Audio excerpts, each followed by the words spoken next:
হরে কৃষ্ণ। জয় শ্রীল প্রভুপাদ। দোষিদি ভক্তবৃন্দ, আন্তর্জাতিক কৃষ্ণ ভাবনামৃত সংঘের পক্ষ থেকে আপনাদের শ্রী চরণ কমলে জানায় অনন্ত কোটি দণ্ডবাদ প্রণাম। হরে কৃষ্ণ। তো আজকে আমি পবিত্রা রূপিণী একাদশীর মাহাত্ম্য আলোচনা করব, বা বেঞ্জুলি মহাদ্বাদশী। তো আপনারা সকলে শ্রবণ করুন।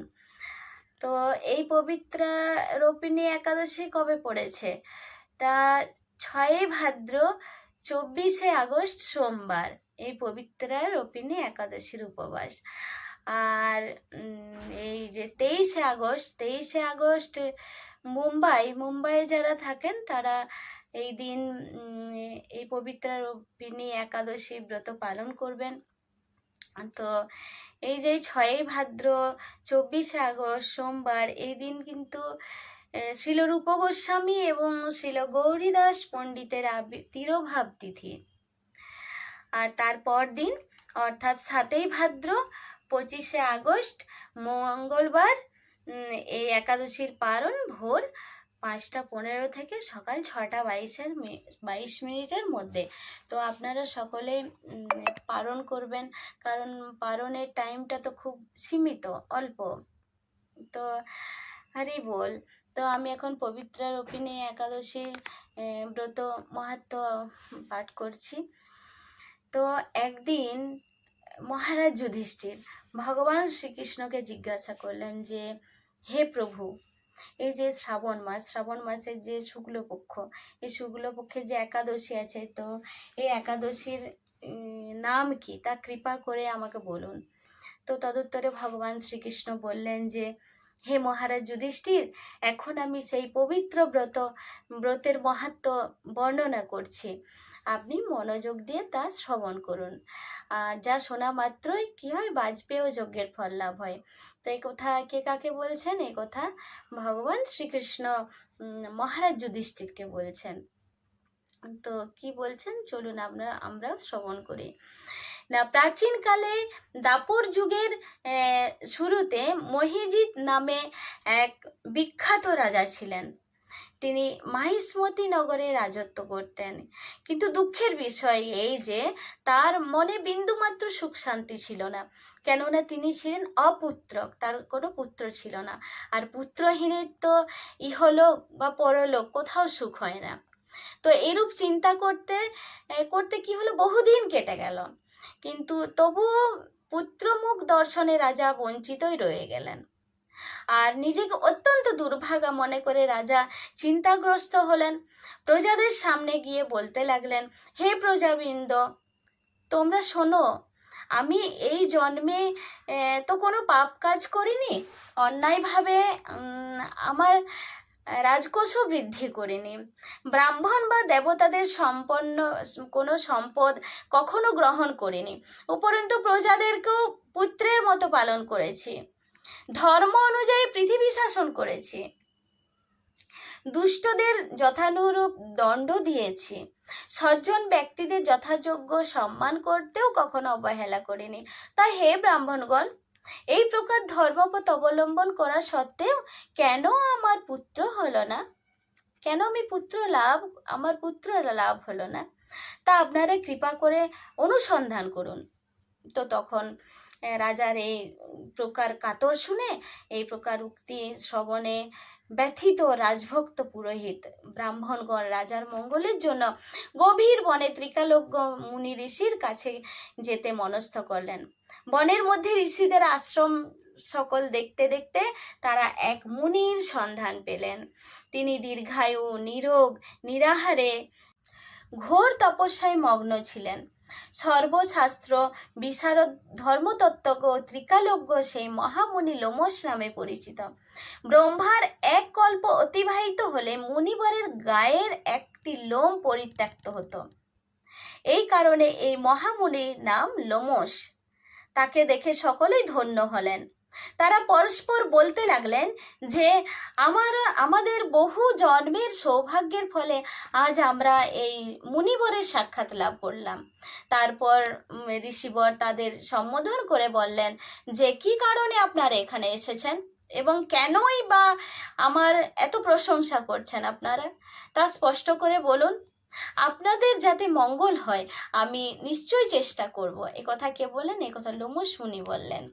তো তখন ব্রাহ্মণেরা বললেন যে হে ঋষিবর, আমরা যে উদ্দেশ্যে এখানে এসেছি আপনি তা কৃপা করে শুনুন আগে। তো এই যে পৃথিবীতে আপনার মতো শ্রেষ্ঠ ব্যক্তি আর কোথাও নেই। তো মহিজিৎ নামে এক রাজা নিঃসন্তান হওয়ার অতি দুঃখে দিন যাপন করছে। আমরা তার প্রজা, তিনি আমাদেরকে পুত্রের মতো পালন করেন, কিন্তু তিনি পুত্রহীন বলে আমরাও সবাই মর্মাহত তার দুঃখ দূর করতে আমরা এই বনে প্রবেশ করেছি। হে ব্রাহ্মণ শ্রেষ্ঠ, রাজা যাতে পুত্রের মুখ দর্শন করতে পারেন তা কৃপা করে আমাদেরকে, তার কোনো উপায় আমাদেরকে বলুন। তো তাদের কথা শুনে তখন এই লোমশ মুনি ধ্যানমগ্ন হলেন। তো কিছু সময় পরে রাজার যে পূর্বজন্ম বৃত্তান্ত বলতে লাগলেন যে এই রাজা পূর্বজন্মে দরিদ্র বৈশ্য ছিলেন। একবার তিনি একটি অন্যায় কার্য করে ফেলেন। ব্যবসা করবার জন্য তিনি এক গ্রাম থেকে অন্য গ্রামে যাতায়াত করতেন। এক সময় তৃষ্ণার্ত হয়ে পড়েন। তো এই যে তখন সময়টা ছিল এই যে জ্যৈষ্ঠ মাসের শুক্লপক্ষের দশমীর দিনে কোথাও যাওয়ার পথে তিনি অত্যন্ত তৃষ্ণার্ত হয়ে পড়েন। তো গ্রাম প্রান্তে একটি জলাশয় তিনি দেখতে পান। তো সেখানে জলপানের জন্য যান, আর সেখানে একটি গাভী ও তা বাছুর সেখানে জল পান করছিল। তাদেরকে তাড়িয়ে দিয়ে তিনি নিজেই জলপান করতে লাগলেন। আর এই পাপ কর্মের ফলে তিনি পুত্র সুখ থেকে বঞ্চিত হয়েছেন। কিন্তু পূর্বজন্মের কোনো পুণ্যের ফলে তিনি এইরকম নিষ্কণ্ঠক রাজ্য লাভ করেছেন। তো তখন ব্রাহ্মণেরা আরো বললেন যে হে মুনিবর, শাস্ত্রে আছে যে পুণ্য দ্বারা পাপ ক্ষয় হয়। তাই আপনি এমন একটি পুণ্যব্রতের উপদেশ করুন যাতে তার প্রারব্ধ পাপ দূর হয় এবং আপনার অনুগ্রহে তিনি পুত্র সন্তান লাভ করতে পারেন। লোমশ মুনি বললেন যে এই যে শ্রাবণ মাসের যে শুক্লপক্ষের পবিত্রা রূপিণী একাদশী ব্রত অভীষ্ট ফল প্রদান করে। আপনারা যথাবিধি তা সকলে এই ব্রত পালন করুন। লোমশ মুনির উপদেশ শুনে তখন আনন্দে চিত্তে গৃহে প্রত্যাবর্তন করে তারা রাজাকে সে সকল কথা জানালেন। তারপর সকলে মিলে মুনির নির্দেশ অনুসারে ব্রত পালন করলেন। তাদের সকলের পুণ্যফল রাজাকে প্রদান করলেন, আর সেই পুণ্যর প্রভাবে মহিষী গর্ভবতী হলেন, উপযুক্ত সময়ে বলিষ্ঠ হলেন এবং সর্বাঙ্গ সুন্দর একটি পুত্র সন্তানের জন্মদান করলেন। তো ভবিষ্যত্তর পুরাণে এই একাদশীর মাহাত্ম্য বর্ণিত হয়েছে। আর এই ব্রত মাহাত্ম্য যিনি পাঠ করেন বা যিনি এই ব্রত মাহাত্ম্য শ্রবণ করেন শ্রদ্ধা সহকারে, তিনি সমস্ত পাপ থেকে মুক্ত হবেন এবং পুত্র সুখ ভোগ করে অবশেষে দিব্যধাম প্রাপ্ত হবেন। হরি বল। তো সুধী ভক্তবৃন্দ, আপনারাও শ্রদ্ধা সহকারে যত্ন সহকারে আনন্দ করে এই পবিত্রা রূপিণী একাদশী ব্রত পালন করুন এবং সকলকে এই ব্রত পালনে উৎসাহিত করুন। সকলকে এই ব্রত পালন করতে বলুন। আর আপনারা পারণটা একটু দেখে নেবেন, মানে টাইমটা তো খুব কম, অল্প টাইমের মধ্যে পারণ।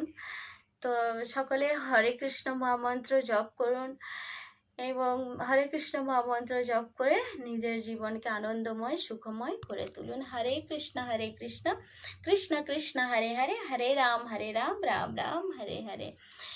পবিত্রা রূপিণী একাদশীর মাহাত্ম্য কি জয়। জগৎগুরু শিল প্রভুপাদ কি জয়। অনন্ত কোটি বৈষ্ণব ভক্তবৃন্দ কি জয়। নিতাই গৌর প্রেমানন্দে হরি হরি বল।